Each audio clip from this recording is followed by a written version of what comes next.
Olá a todos.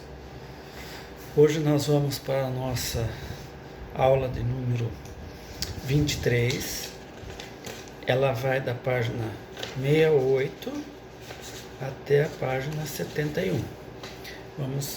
O assunto hoje começa com povos degenerados, civilização. Então vamos lá. A história da humanidade mostra vários povos que, após se sobressaírem com seus feitos, retornaram ao estado de barbárie. O progresso intelectual conduz ao progresso moral, através da compreensão do bem e do mal, pois então o homem pode escolher. O desenvolvimento do livre-arbítrio segue-se ao desenvolvimento da inteligência e aumenta a responsabilidade do homem pelos seus atos. Isso se explica pelo fato de que os componentes dessa civilização, responsáveis por essa barbárie, já eram degenerados. Os que não eram, passaram para povos mais condizentes com seu grau evolutivo e continuaram a progredir. Espíritos menos adiantados juntaram-se aos que não estavam ainda preparados para a mudança. Aqueles que, por sua vez, progredirem, cederão lugar para outros, e é assim que sucessivamente se processa a migração na evolução dos povos e dos planetas. Então a gente vê que à medida que um povo vai evoluindo, ele vai cedendo o seu lugar, ele vai passando para mundos melhores, ou até mesmo dentro do próprio planeta, para civilizações mais desenvolvidas. E a gente sabe que, olha, basta dar uma olhadinha aqui no nosso planeta, a gente vê a diferença, né, de civilizações. Por exemplo, o povo japonês é mais, tecnologicamente falando, ele é muito mais desenvolvido, a sua inteligência é mais perspicaz do que muitos povos. E assim sucessivamente. Cada povo está num grau de desenvolvimento. Uns são mais evoluídos, outros menos. E quando você atingiu o grau de perfeição naquela civilização onde você estava, você vai para outra imediatamente superior. Você reencarna lá e continua a sua evolução dentro de um mesmo planeta, ou vai para outro planeta, quando o planeta aqui não comporta mais. Por exemplo, a civilização mais avançada aqui, em termos de inteligência e de moral, se você atingiu esse grau de evolução e não tem mais como evoluir aqui, você vai para um outro planeta mais adiantado. E é assim que se processa a migração entre planetas e povos, etc. Há povos que, por motivos vários, são recalcitrantes, mas nem por isso ficarão à margem do progresso. Após sucessivas reencarnações, chegarão a uma condição mais elevada. Esta é a lei. A humanidade é formada de individualidades coletivas que constituem cada povo, e tal qual o homem, também passam pelo estado infantil, da idade madura e a decrepitude, a exemplo dos povos da antiguidade. As nações mais adiantadas da atualidade também terão o seu declínio. Os povos que só vivem materialmente, cuja grandeza se afirma na força e na extensão territorial, crescem e morrem porque a força de um povo se esgota como a de um homem. Aqueles cujas leis egoístas atentam contra o progresso das luzes e da caridade morrem, porque a luz aniquila as trevas e a caridade mata o egoísmo. Mas há para os povos, como para os indivíduos, a vida da alma, e aqueles cujas leis se harmonizam com as leis eternas do Criador viverão e serão farol dos outros povos. Então, aqueles que permanecem, que vencem as suas paixões, né, vence o egoísmo, ele permanece para dar o exemplo para os outros. A humanidade progride mais depressa quando homens esclarecidos impõem-se pelo número, tomam a frente e arrastam os outros. E de tempos em tempos surgem homens de gênio, depois homens com autoridade moral e ainda profetas que, como instrumentos de Deus, em alguns anos, fazem avançar séculos o seu desenvolvimento.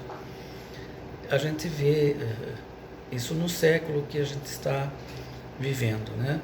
No século XX e XXI. O avanço que teve em termos de tecnologia, de ciência mesmo, é incrível. A medicina hoje está a anos-luz de distância do que estava no começo do século passado, por exemplo, 1900, 1901, né, ou até meados de 900, do século 1900. Hoje, como está avançado? É assim a tecnologia, celular, até isso já não faz tanto tempo assim, né, digamos aí, vamos colocar aí 15, 20 anos atrás, estava começando o celular. Há 20 anos atrás, estava começando. Era aqueles celular que a gente chamava de tijolão, né? Tinha 2 baterias enormes e demorava 12 horas para carregar. Então, e só era utilizado para conversar, como telefone mesmo. Não passava mensagem, não fazia nada. Era bem rudimentar. Isso há 20 anos atrás. Hoje, olha como está avançado, né? Você faz tudo praticamente. E ainda tem muito mais para ser desenvolvido. Então, é dessa forma que, de tempos em tempos, surgem alguns homens, né, chamados homens de gênio, que faz com que avance a ciência, a tecnologia, a medicina e por aí vai. Assim como cada criatura individualmente, povos antropófagos e selvagens serão um dia civilizados, e povos conquistadores e cruéis serão também povos cultos e altruístas. Deste modo, as diferenças entre os povos diminuirão e os governos estabelecerão leis mais justas e sábias para os novos costumes e necessidades. Quando o homem tomar por base para suas leis a lei de Deus, então a civilização terá atingido o seu estágio mais alto. E os povos praticarão uns para com os outros as leis de amor e caridade em toda a sua plenitude. Não haverá mais injustiças. Os homens viverão felizes e em paz, porque ninguém viverá às custas de outros. Então, para que a gente consiga ter uma civilização justa, é necessário que todos os seus elementos evoluam de modo a praticar a lei de Deus. E a lei de Deus é fácil, né? Muito fácil. Jesus simplificou toda ela em apenas 2 mandamentos. Amarás a Deus sobre todas as coisas e ao próximo como a ti mesmo. Então, quando a gente aprender a seguir esses mandamentos, a colocar em prática, a civilização muda mesmo. Mas por enquanto o egoísmo ainda está bem acirrado, né? Ele está falando alto ainda, falando alto e grosso. Então nós ainda temos um tempo pela frente para poder nos melhorar. Mas isso já está ocorrendo. Estão vindo para a Terra espíritos mais evoluídos que vêm nos dar o exemplo. E aqueles recalcitrantes no mal que não querem se melhorar estão sendo retirados. Vão para outros orbes, outros mundos mais primitivos, para continuar a sua evolução.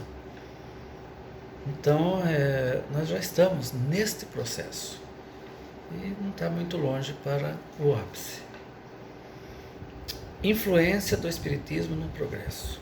O Espiritismo vai contribuir, e já o faz, para o progresso, destruindo o materialismo, que é uma chaga da sociedade.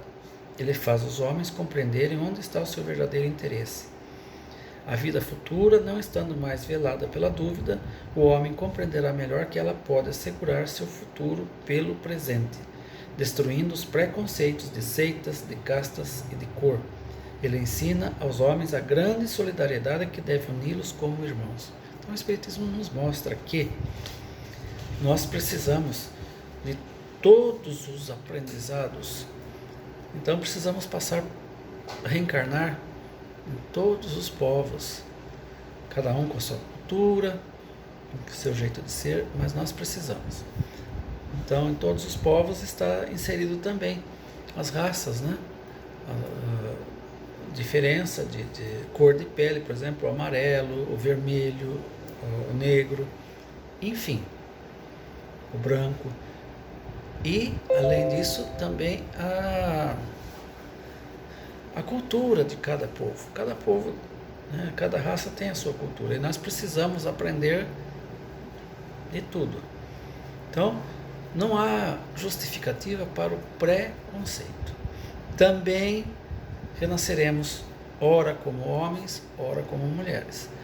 O corpo, para o espírito, não importa. O que importa é a sua evolução. Então, ele vai escolher um corpo que melhor atenda às suas necessidades evolutivas daquele momento. Então, é difícil da gente conseguir entender o porquê desses preconceitos, né? Contra a mulher, por exemplo, tem nações que eles têm um preconceito tão grande. A mulher não tem direito a nada, não pode estudar, ela é submissa ao marido. E quando na verdade ela não é diferente, ela é igual, é um ser humano, é um espírito criado por Deus igualzinho os homens foram, não tem diferença. Um dia compreenderão isso. Então vamos lá, lei de igualdade natural. Deus criou todos os espíritos iguais, mas cada um deles viveu mais ou menos tempo, e por conseguinte realizou mais ou menos aquisições. A diferença está no grau de experiência e na vontade, que é o livre-arbítrio. Daí decorre que uns se aperfeiçoam mais rapidamente, o que lhes dá aptidões diversas. Portanto, as diferenças que os homens apresentam entre si, quer em inteligência, quer em desenvolvimento moral, não derivam da sua natureza íntima, resultam antes de dois fatores a considerar.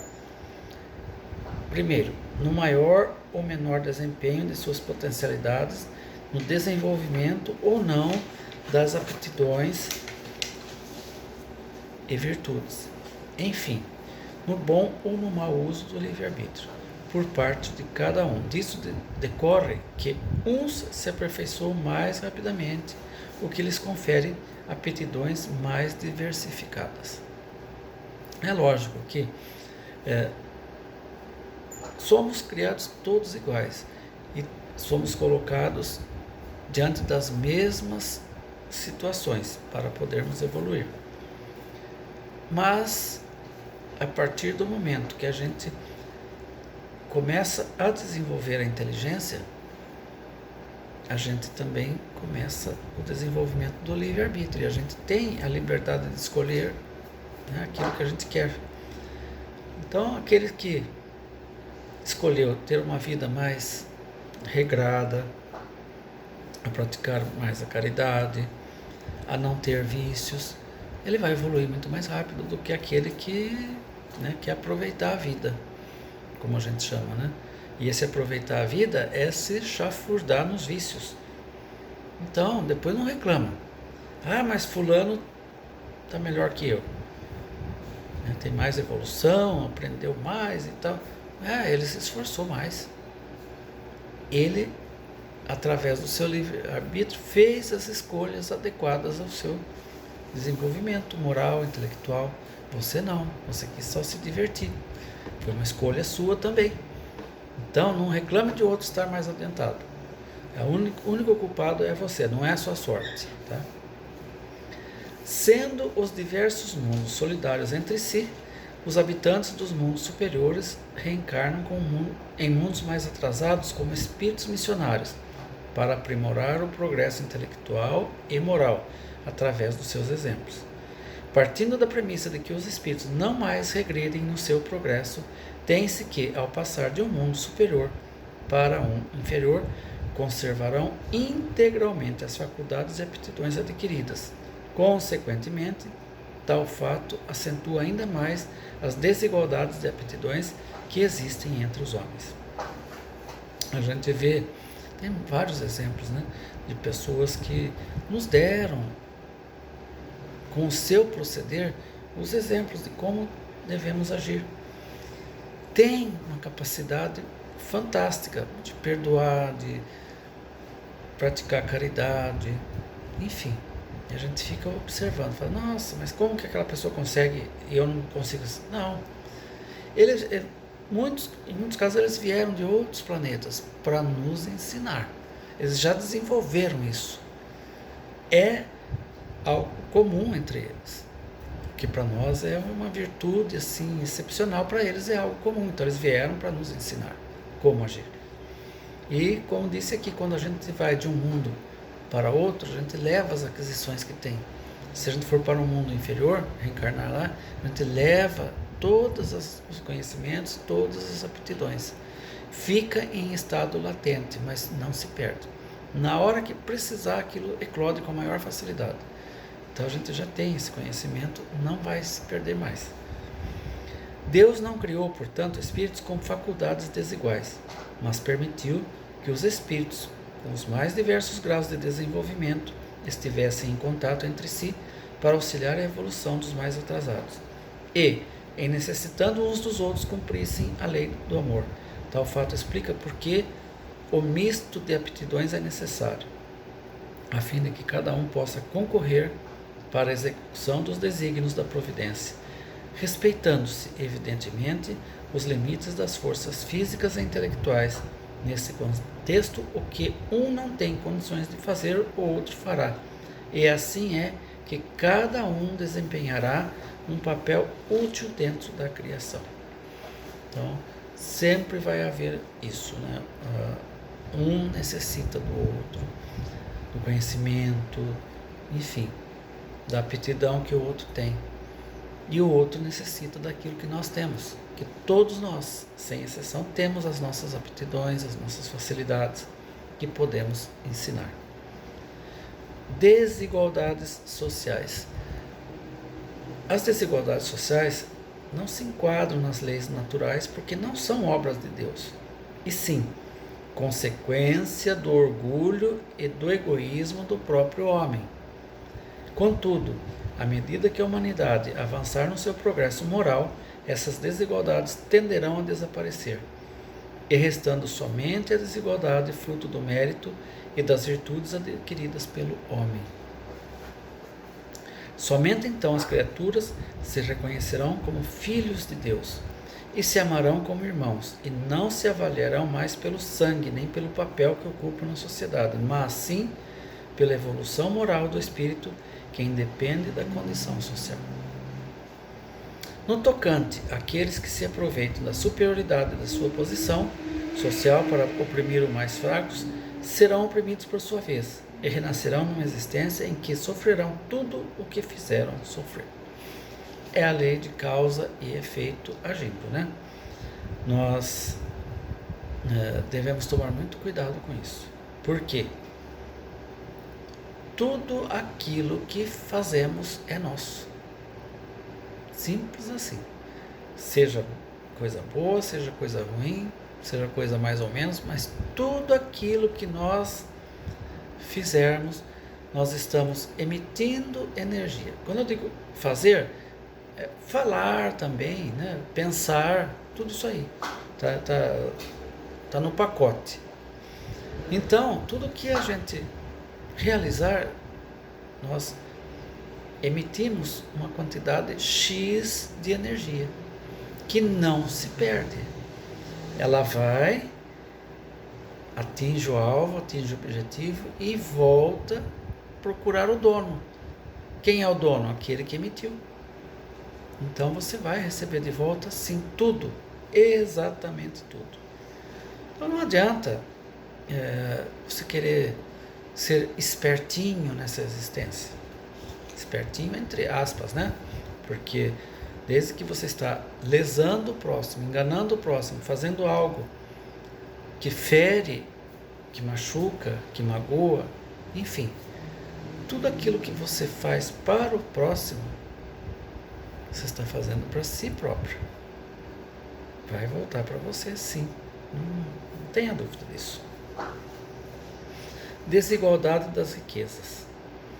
A desigualdade das riquezas nem sempre se origina das diferentes faculdades ou dos mais variados recursos de que alguns dispõem para adquirir mais bens do que os outros. Muitas vezes é também fruto de falcatruas, injustiças e outros meios ilícitos que lançam mãos os que ainda se deixam levar pela cobiça e pela posse de bens materiais. Mas convém ressaltar que herdeiros de fortunas amealhadas desta forma não são responsáveis pelo mal que seus antepassados fizeram, principalmente se desconhecem tal fato. É preciso considerar que, muitas vezes, uma fortuna vem parar providencialmente nas mãos de um homem, justamente para que ele tenha a oportunidade de reparar uma injustiça cometida. Se estiver ao alcance deste homem compreender a necessidade moral de reparar este mal cometido por outro, será então um homem justo. E como tal, feliz, e a reparação da falta será levada em conta para ambos.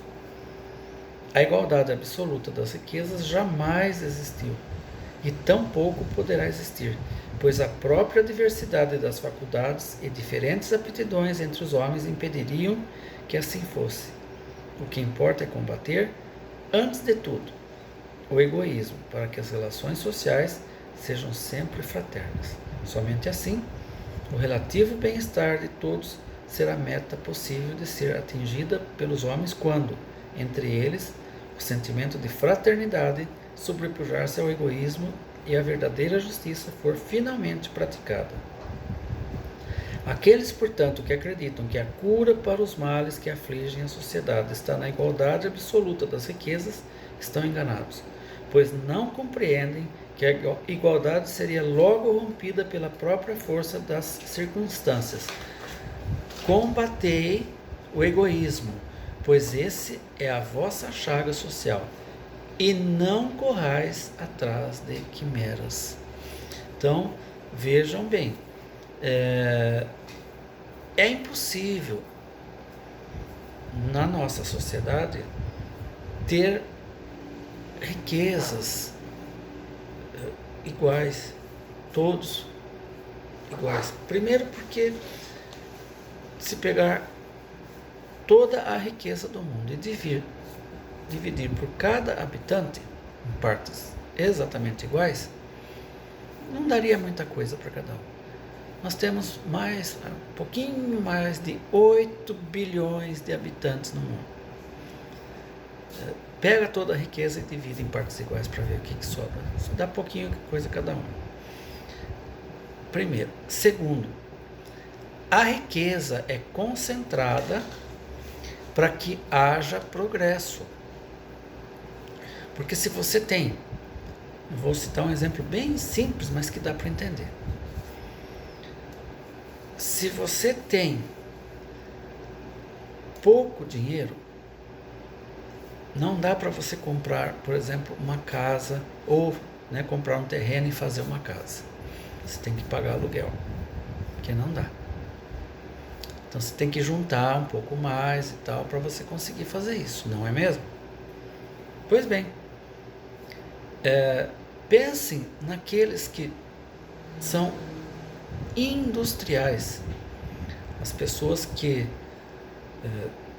constroem fábricas enormes, porque são ricos, mas estão gerando emprego para quantas pessoas? Quantas pessoas colocam o pão na sua mesa devido ao salário que ganha por trabalhar na empresa daquele indivíduo? Então, se a riqueza não fosse concentrada, seria pouco para cada um e ninguém iria conseguir progredir nada, porque não dá para você fazer, se você não tem dinheiro, como que você vai fazer? Coisas assim, né? Investimentos grandes como fábricas, enfim, tudo, laboratórios, né, que fabricam remédios e tal, e outras coisas também. Mas há necessidade da concentração da riqueza para gerar o progresso, porque ela se concentra, cria coisas, dá emprego para muita gente, faz pesquisas na ciência, por exemplo, e melhora muitas condições. É preciso que o dinheiro esteja concentrado, porque vai muito dinheiro para isso. Então, é uma necessidade, tá? E na próxima aula, na 23ª aula, nós vamos estudar sobre isso, sobre as provas da riqueza e da miséria, né? Como que isso afeta diretamente a nossa vida. Então, pessoal, por hoje é só. Na próxima aula veremos mais coisas. Um abraço a todos.